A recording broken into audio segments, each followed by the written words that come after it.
Welcome to Surya education channel. First మన channel చూసినట్లయితే please like share subscribe చేసుకొని today మనము 10th క్లాసు 7th లెసన్ శతక మాధుర్యమాల పాఠం యొక్క గ్రామర్ చూద్దాము. అయితే ఈ లెసన్కి సంబంధించి ఇతివృత్తం తీసుకున్నట్లయితే నైతిక ఆధ్యాత్మిక విలువలు, అదేవిధంగా ప్రక్రియ తీసుకుంటే శతకము. అయితే ఇక్కడ చూడండి మనకు కవుల గురించి ఉంది. ఈ శతకాలను మనము 6th క్లాస్ నుంచి 10th క్లాస్ వరకు తీసుకొని ఒక వీడియో చేయడం జరిగింది. అవి ఎవరైనా చూడని వాళ్ళు ఉంటే మన ఛానల్లో వెళ్ళి చూడండి. గ్రామర్లోకి వెళ్ళిపోదాం. అంశాల లోపల పదజాలం చూడండి. క్రింది పదాలలోని సొంత వాక్యాలు రాయండి. దాంట్లో ఫస్ట్ వన్ చూడండి, మనకు సొంత వాక్యాలు అవసరం లేదు, జస్ట్ మీనింగ్ చూసుకుందాము. బాసిల్లు అంటే ప్రకాశించడము. నెక్స్ట్ ఉద్భవించు అంటే చెప్పడం.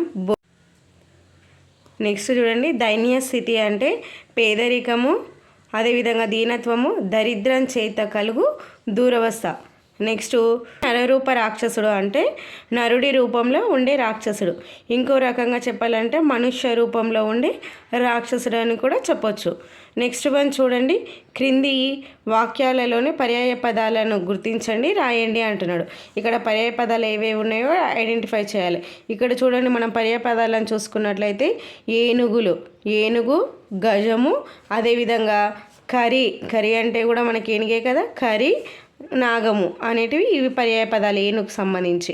నెక్స్ట్ స్నేహితులు అంటే చూడండి మిత్రులు, నిచ్చెలు అనేటివి ఇవి మనకు పర్యాయ పదాలు రావడం జరుగుతుంది. నెక్స్ట్ వన్ చూసుకున్నట్లయితే ఇక్కడ చూడండి, మనకు కృపాణం ఉంది. కృపాణము అంటే కత్తి కదా, కత్తి, అదేవిధంగా ఆశ అనేది మనకు కత్తికి సంబంధించి పర్యాయ పదాలు. నెక్స్ట్ చూడండి, బంగారము అంటే కనకము, స్వర్ణము, పసిడి అనేది మన బంగారంకి వస్తుంది. నెక్స్ట్ బిట్ చూడండి, క్రింది వాక్యాలలోని ప్రకృతి వికృతులను గుర్తించండి, వేరు చేసి రాయండి అంటున్నారు. అయితే ఇక్కడ మనకు ప్రకృతి ఏది వికృతి ఏదో గుర్తించి రాసుకోవాలి. ఇక్కడ చూడండి, దేశ అనేది ఇది వికృతి, దిశ అనేది ప్రకృతి, అదేవిధంగా సముద్రం అనేది ప్రకృతి అవుతుంది, సంద్రం అనేది వికృతి అవుతుంది. ఇక్కడ చూడండి, రాయుడు అనేది మనకు వికృతి అవుతుంది, రాజు అనేది మనకు ప్రకృతి అవుతుంది. అయితే మనం రాజుకు రేడు అనుకొని చాలామంది కన్ఫ్యూజ్ అవుతుంటారు. అది రాయుడు అనేది చూడండి. ఇది బిట్టు కొంచెం కన్ఫ్యూజ్ కాకుండా బాగా చూసుకోండి. చాలాసార్లు మనకు టెట్టులో కూడా రావడం జరిగింది కాబట్టి ఇది ఒకసారి బాగా చూసుకోండి. నెక్స్ట్ వ్యాకరణ అంశాలు తీసుకున్నట్లయితే ఇక్కడ చూడండి, క్రింది వాక్యాలను చదివి సంధి పదాలను గుర్తించి మనకు విడదీసి సంధి పేర్లను రాయండి అంటున్నారు. ఇక్కడ చూడండి, దాంట్లో ఫస్ట్ వన్ చూడండి, మనకు సీతను అందరూ బుద్ధివంతురాలు అంటారు. ఇక్కడ ఈ బుద్ధివంతురాలు అనేది విడతీస్తే బుద్ధివంత ప్లస్ ఆలు, ఇది రుగగమ సంధి. నెక్స్ట్ అచ్చోట ఆ గులాబీ మొక్కకు ఎన్ని పూలు ఉన్నాయో, మనము అచ్చోట అనేది డైరెక్ట్ ఎగ్జాంపుల్ చూసుకున్నాము మనం ఆ సంధి త్రిక సంధి వచ్చినప్పుడు. కాబట్టి దీన్ని విడతీసే ఆ ప్లస్ చోట, ఇది త్రిక సంధి అనమాట. నెక్స్ట్ చూడండి, రోగికి వైద్యుడు దివ్యౌషధం ఇచ్చాడు. ఈ దివ్యౌషధాన్ని విడదీసే దివ్య ప్లస్ ఔషధం, ఇది ఏ సంధి? వృద్ధి సంధి. నెక్స్ట్ చూడండి, ఎవరెస్ట్ నదిరోధించిన పూర్ణ సాహసవంతురాలు, దీంట్లో సాహసవంతురాలని విడదీస్తే సాస ప్లస్ వంతురాలు, రాలు రాలు ఆలు అని వస్తే మనకు అది ఇరుగగమ సంధి కిందికి గుర్తుంచుకోవాలి. నెక్స్ట్ చూడండి, సమాజము అభివృద్ధి చెందాలంటే సమైక్యత అవసరము. ఇక్కడ సమైక్యత విడదీసే సమ ప్లస్ ఐక్యత, ఇది ఏ సంధి? వృద్ధి సంధి. నెక్స్ట్ చూడండి, విద్యావంతులే ఏ కాలంలోనైనా కీర్తించబడతారు. ఇక్కడ ఏ కాలంలోనైనా అనేది విడదీస్తే ఏ ప్లస్ కాలం, ఇది ఏ సంధి?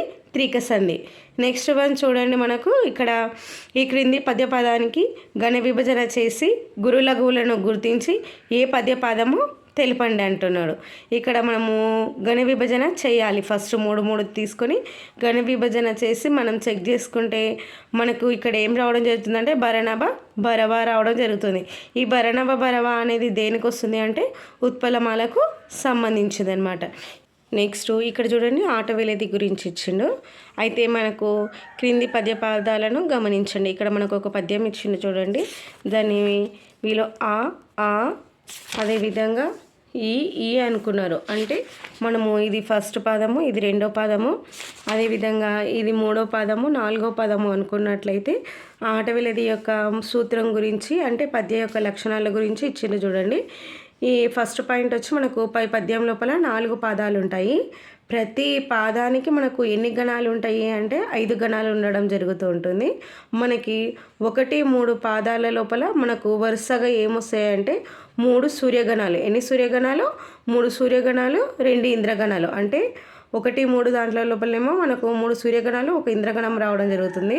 అదేవిధంగా 2, 4 పాదాల లోపల తీసుకున్నట్లయితే 5 సూర్యగణాలు ఉంటాయి. ఎన్ని ఉంటవి? 5 సూర్యగణాలు రావడం జరుగుతుంది. అయితే ప్రతి పాదంలోని 4వ గణంలోని మొదటి అక్షరానికి యతి చెల్లుతుందన్నమాట. ప్రాస నియమం కూడా పాటించలేదు. ప్రాస నియమం అనేది ఇది పాటించదు. ఇట్లాంటి లక్షణాలు ఉన్న పద్యాన్ని మనం ఏమంటాము అంటే ఆటవిలది అని పిలవడం జరుగుతూ ఉంటుంది అనమాట. అంటే మనకి ఇచ్చిన పద్యం లోపల మనకు 1, 3 పాదాల లోపల 3 సూర్యగణాలు, 1 ఇంద్రగణము ఉండాలి. అదేవిధంగా రూల్ మనకి ఇంకోటి ఏంటి అంటే 2, 4 పాదాల లోపల 5 సూర్యగణాలు ఉండాలి. ప్రాస నియమం అనేది ఉండదు. యతి స్థానం వచ్చి మనకు మొదటి అక్షరానికి యతి స్థానము చెల్లుతుంది అనేది ఇది గుర్తుంచుకోవాలన్నమాట. ఒక్కసారి ఇక్కడ సూర్యగణాల గురించి చూడండి. మనకు సూర్యగణాలు ప్లస్ ఇంద్రగణాలను కలిపితే మనం ఏమంటారంటే ఉపగణాలని పిలుస్తారు. మొత్తము 8 ఉంటాయి. అయితే సూర్యగణాలు మనకు 2 ఉంటాయి. ఏవేవి అంటే నగనం. నగనంకి వచ్చి 3 లఘువులు ఉంటాయి. నెక్స్ట్ హగనం. హగనానికి మనకు ఇంకొక పేరు ఏంటి అంటే గలము. గలము అన్న హగనం అన్న ఒకటే. దానికి గురువు లఘువు. వీటిని సూర్యగణాలు అంటారు. సూర్యగణాలు అంటే ఏది? నగనం, హగనం. వీటిని సూర్యగణాలు అని పిలుస్తారు. ఇంద్రగణాలు ఎన్ని ఉంటాయి? 6 ఉంటాయి. ఆ ఇంద్రగణాలు 6 ఏవేవి అంటే నల, నగ, సల, భరత. ఏంటివి? నల, నగ, సల, భరత. నల అంటేనేమో 4 లఘువులు ఉండాలి. నగ అంటే లా అంటే లఘువు కదా. నా అంటేనేమో మనము యమత రాజబాణ సలగం అని రాసుకుంటాం కదా. అది రాసుకున్నప్పుడు మనకు ఎన్ని వస్తున్నాయి అంటే 3 లఘువులు వస్తాయి. ఆ 3 లఘువులకు ఈడ లా ఉంది కాబట్టి ఈ లాకు ఒక లఘువు వస్తుంది. అట్లా నల అంటే 4 లఘువులు. నగ అంటే 3 లఘువులు, ఒక గురువు రావడం జరుగుతుంది. అదేవిధంగా సల అంటేనేమో మనకు సలగం అంటే 2 లఘువులు, ఒక గురువు, మళ్ళీ లఘువు రావడం జరుగుతుంది. భరత అంటే సేమ్ మనకు గురువు, లఘువు. అదేవిధంగా రాగనం అంటే గురువు, లఘువు, గురువు. తగనం అంటే గురువు, లఘువు రావడం జరుగుతుంది. ఇవి ఇంద్రగణాలు 6, సూర్యగణాలు 2. సూర్యగణాలు నగనం, హగనం. ఇంద్రగణాలు నల, నగ, సల, భరత అనేటివి ఇవి ఇంద్రగణాలు. ఇవి గుర్తుపెట్టుకోవాలి మనం. ఇవి గుర్తున్నాయంటే మనకి ఏ పాదం ఇచ్చినా మనం విభజన చేసి మనం గుర్తించడానికి వీలుగా ఉంటుంది. ఒకసారి ఛందస్సును కూడా చూడండి. మనకు ఉత్పలమాల, అదేవిధంగా మనకు చంపకమాల, శార్దూలం, ఈ మత్యభం అనేటివి మనకి ఎగ్జామ్లో వస్తాయి. టైం వేస్ట్ కాకుండా ఈజీగా మనం ఇచ్చిన పాదాన్ని లెక్క పెట్టుకొని మనకు ఫస్ట్ ఒకటి చేసుకుంటే మిగతాది ఈజీగా చేయొచ్చు. ఎట్లా అంటే చూడండి, మనకు ఉత్పలమాలకు ఎన్ని అక్షరాలు ఉండాలి? 20 అక్షరాలు ఉండాలి. అదేవిధంగా మనకు చంపకమాలకు తీసుకుంటే 21 ఉంటాయి. శార్దూలంకి 19 ఉంటాయి అన్నమాట. శార్దూలంకి ఎన్ని ఉంటాయి? 19 ఉంటాయి. మత్యభంకి ఎన్ని ఉంటాయి అంటే 20. ఇక్కడ చూడండి 20 దీనికి వచ్చింది. ఉత్పలమాల కూడా 20 వచ్చింది. అంటే ఇక్కడ ఉమాకు వచ్చి 20. ఇంకా అంటే దీని ఫస్ట్ లెటరు ఇక్కడ ఉన్న ఫస్ట్ లెటర్ని కలిపితే ఉమా కదా. ఉమాకు వచ్చి మనకు 20 లెటర్స్ ఉన్నాయని మనం ఈజీగా ఐడెంటిఫై చేసుకోవచ్చు అనమాట, కన్ఫ్యూజ్ కాకుండా. చంపకమాలకు వచ్చే వరకు మనకి ఎన్ని ఉంటాయి? 21. చంపకమాలకు 21, శార్దూలంకు 19. ఇంక ఇక్కడ ఏం కన్ఫ్యూజ్ లేదు కదా. నెక్స్ట్ మనకు ప్రాస నియమాలు చూసుకున్నట్లయితే యతి స్థానాలు దీనిగా 10వ స్థానం. ఉత్పలమాలకు ఎంత ఉంటాయి? 10వ స్థానం. దీనికి 11వ స్థానం. మధ్యలో 12 ఉండదు. మళ్ళీ ఏముంటుంది? 13 ఉంటుంది. 13వ స్థానము, 14వ స్థానం. యతి స్థానం దేనికి? ఉత్పలమాలకు 10కి, చంపకమాలకు 11కు, శార్దూలంకు 13కు, మత్యభంకు మనకు 14కు రావడం జరుగుతుంది అనమాట. అదేవిధంగా ఉత్పలమాల తీసుకున్నట్లయితే భరణభ భరవ అనేటివి గణాలు వస్తాయి.